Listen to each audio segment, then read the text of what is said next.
Okay. Good evening. Ang topic natin today is uh, how to navigate MT4 or MT5.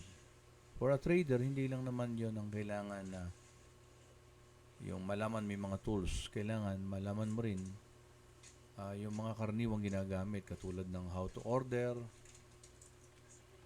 and then crosshair, yan, toolbox, trade, and history. Pero unahin natin yung tungkol sa pips. Yan, gamit tayo ng print screen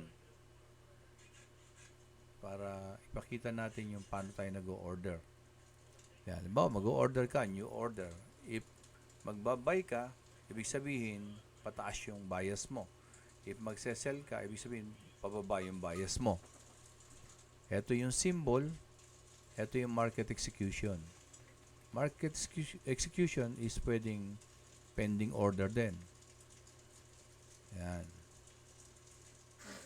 Volume, let's say pending order pala. Pending order, yan. Pwedeng buy limit, sell limit, buy stop, sell stop, buy stop limit, and sell stop limit. Ano-ano ba yan? So, that will be next video. For the meantime, doon muna tayo sa market execution. Yung pag-buy mo, sell mo, pasok agad. And then dito, meron tinatawag na volume. Itong volume na to, ito rin yung lot size, 0.01. 0.01 is equivalent to $0.1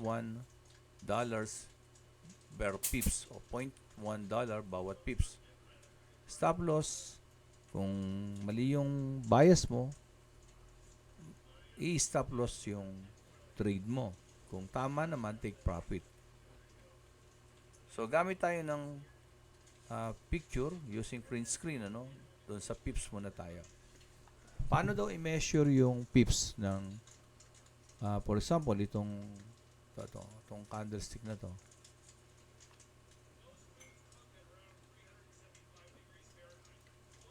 Paano daw i-measure yan?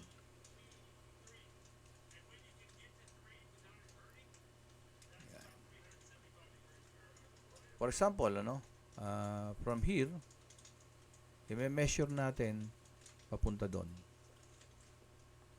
So, we will use crosshair. Crosshair ang gagamitin natin. So, kung gagamit tayo ng yan, MT5, ito yung crosshair, pindutin mo yan, tapos i-drag mo rito sa low, papunta sa high. Balak mo halimbawa i-measure tong candlestick na to. So, may lalabas na, ayan, may lalabas na mga number, ayun o. 4374.7, ayun yung 43.7, 4374, ayun siya.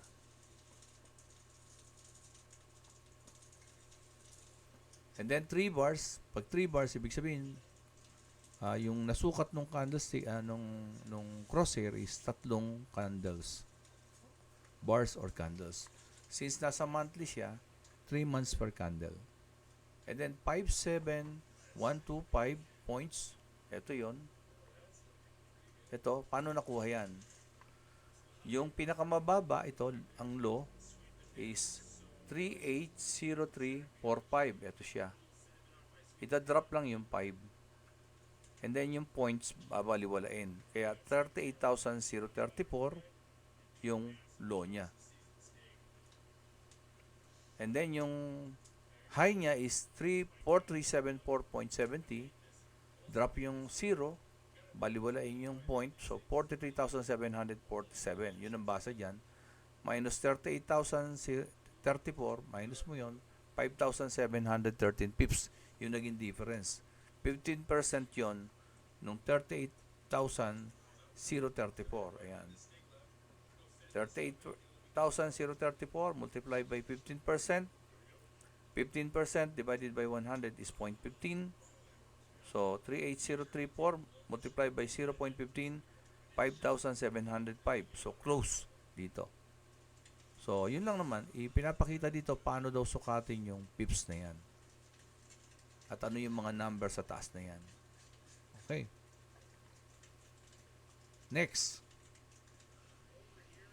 Next naman is kung mag-order ka, at ang order mo ay buy. Yan, buy. Dito, buy. Mag-order ka, buy. Yan, buy. Pag buy, ang sabihin, pataas. Let's say, ito yung kinukuha nating, ito yung kinukuha nating candlestick. Ayan. Tumaas, bumaba, tumaas, bumaba. So, iniisip natin, tataas. At tumaas nga, di ba? So, itong candlestick na to, yung reference natin sa discussion. So, let's say, wala pa tong nasa taas na to, dalawa na to. So, iniisip natin, mag-entry tayo dito. That is 397465. Ayun siya, 397465. Ida-drop yung 5 na yan.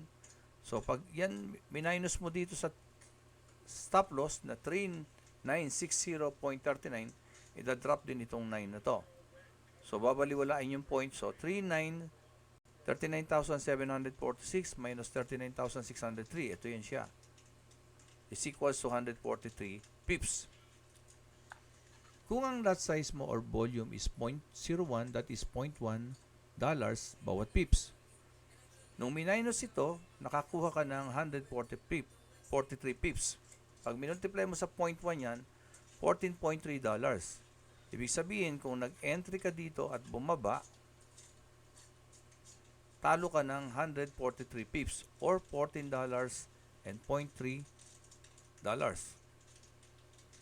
Pero kung umakyat naman, tulad yan, umakyat, so, yung TP mo is 4016.67, drop yung 7, baliwalain yung point, so 40,166 minus 39,746. Ito yon. Ito siya. Kaya lang, hindi na makita yung nasa taas. So ito, minus mo dito. So, makaka-gain ka ng 420 pips. So, since 0.01 is equals to $0.1 per pip, 420 multiplied by 0.1, that is $42. So, kung nag-profit ka, so magmula dito daw, meron kang 420 pips na pinanalunan. In dollars, that is equivalent to $42. 420 multiplied by 0.1. So, ganun lang. So, if it is buy, long siya. Okay?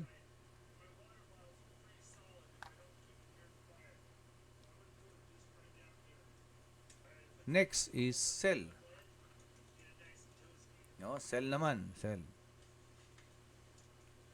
Sa sell naman, ito ang pipindutin mo. Yan. Sa sell, baligtad. Ibig sabihin, bababa yung bias mo. Let's say, ito yung nakita natin. Let's say ito, consolidation. Then, expect natin bababa. Itong candlestick na to. So, paano natin malalaman o susukatin yung mga yan? So, using ito, let's say, plano natin mag-entry dito sa 4009.13. Ida-drop mo ngayon yung 13.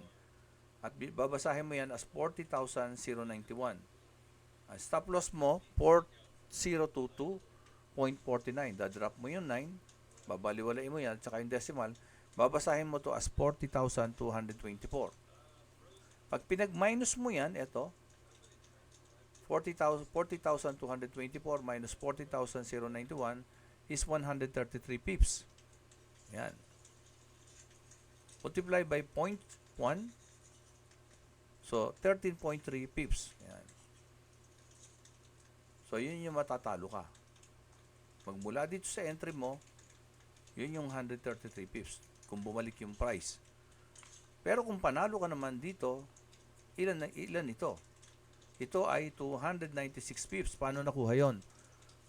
40,091, ito, minus 39,795. Ayun. Again, drop yung last decimal and then last unit, nababaliwalain mo yung decimal. So, 40,091 minus 39,795 is 296 pips. Ayan. Lot size mo, 0.01 is equivalent to $0.1 per pips. Multiply, so you get 29.6. Kung panalo ka at katulad nito bumaba, you get 296 pips or $29.6. Which is short, ibig sabihin sell din yan. Okay? So, thank you. Sana makatulong ito sa pagtitrade nyo.